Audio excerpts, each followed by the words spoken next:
आज हम लोग ग्राफ पर जो है बिंदु को अंकित करना सीखेंगे। निम्नलिखित जो बिंदु है उसको किस प्रकार से आप ग्राफ पे अंकित करेंगे, तो आप लोग ध्यान से देखेंगे। तो बिंदु है 3,4 -2,4 -3, -5 और 5, -4 को ग्राफ पेपर पर अंकित करें। तो चलिए, हमारे पास ये क्वेश्चन है और क्वेश्चन के बाद आप देख रहे हैं इस साइड में ग्राफ का पेपर है। तो किस प्रकार से हम लोग ग्राफ बनाएंगे, तो आप ध्यान से देखेंगे। तो चलिए, आप लोग ध्यान से देखेंगे किस प्रकार से हम लोग ग्राफ पे बनाने का प्रयास करेंगे। तो पहले जो मोटा लाइन है बीच में, उस पर हम लोग लाइन खींचने का प्रयास करेंगे लंबवत।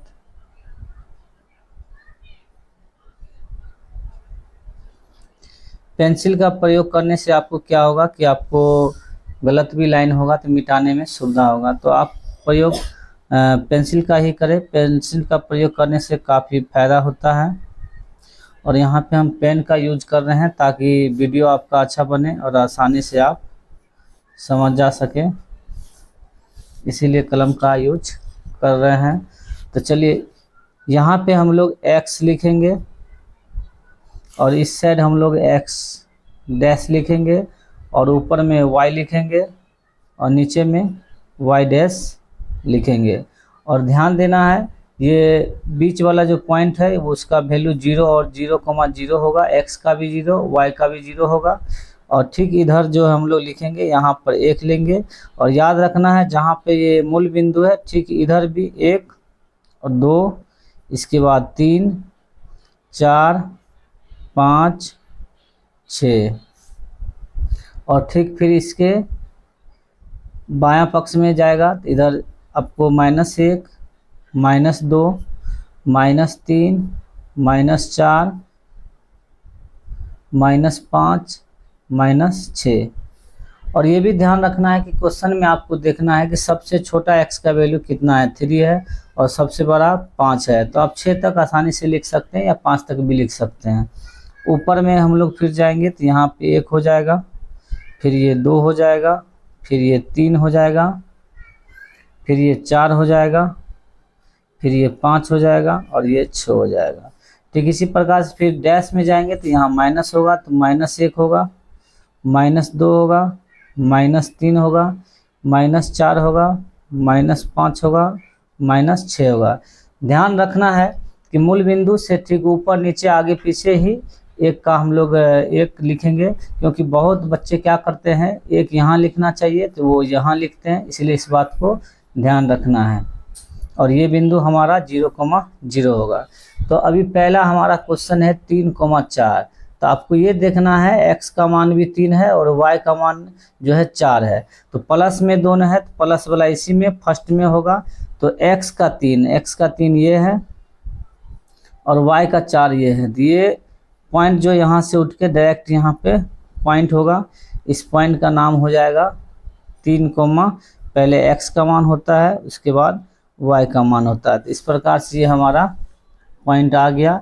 इसको हम लोग डॉट में प्रदर्शित कर देंगे। फिर इसी प्रकार से y का भी जो है ये हम लोग प्रदर्शित कर देंगे। इस प्रकार से जो है हमारा जो है एक पॉइंट प्रदर्शित हो गया। इसका हम लोग नाम भी दे सकते हैं, तो ये नाम दे दीजिए। ठीक इसी प्रकार से फिर हम लोग -2,4। तो सबसे पहले ये देखना है -2, तो x का मान, तो x मान माइनस यहाँ है तो 2 ये हो जाएगा और उसके y का मान 4 है तो ये पॉइंट हो जाएगा। तो इस प्रकार से पहले x का वैल्यू 2 और y का 4, तो ये हमारा आ गया। तो फिर हम लोग इसको डॉट में लाइन प्रदर्शित कर देंगे, ऊपर भी प्रदर्शित कर देंगे। तो ध्यान से आपको देखना है, तो ऊपर भी हम लोग प्रदर्शित कर देंगे। तो इस प्रकार से इस पॉइंट का नाम हमारा -2,4 है, इसका अलग नाम b भी लिख सकते हैं आप। ठीक इसी प्रकार से अब -3, -5 है, तो x का भी माइनस, y का भी माइनस, तो इस थर्ड क्वाड्रेंट में होगा। तो हमको ध्यान देना है पहले x का, तो x का -3 ये है, y का 5 ये है। वो ठीक -3 के ठीक आगे 5 तक आएंगे तो यहाँ पे आएगा। तो इस पॉइंट का नाम -3, -5 हो गया। अब इसके बाद हम लोग इसको मिला देंगे। चलिए वहाँ पर, इसके बाद जो है यहाँ से भी हम लोग मिला देंगे। इस प्रकार से हमारा ये पॉइंट हो गया, इसका नाम सी दे सकते हैं। ठीक इसी प्रकार से और है 5,-4 को चौथा क्वाड्रेंट में है, तो इसको हम लोग ध्यान से मिलाने का प्रयास करेंगे।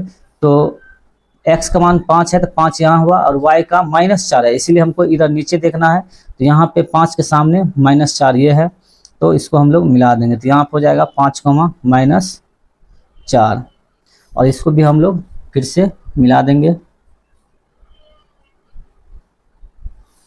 और इसके बाद जो है इसको हम लोग मिलाने का प्रयास करेंगे। इसका नाम हम लोग डी दे देते हैं। तो इस प्रकार से आप देखें कि ग्राफ पर बिंदु को किस प्रकार से अंकित किया जाता है, आपको इस वीडियो में हम बता दिए हैं।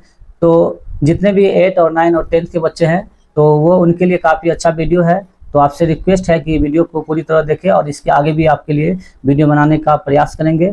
तो आप वीडियो देखकर आप मुझे फीडबैक भी दें। चलिए इस वीडियो में इतना ही, धन्यवाद।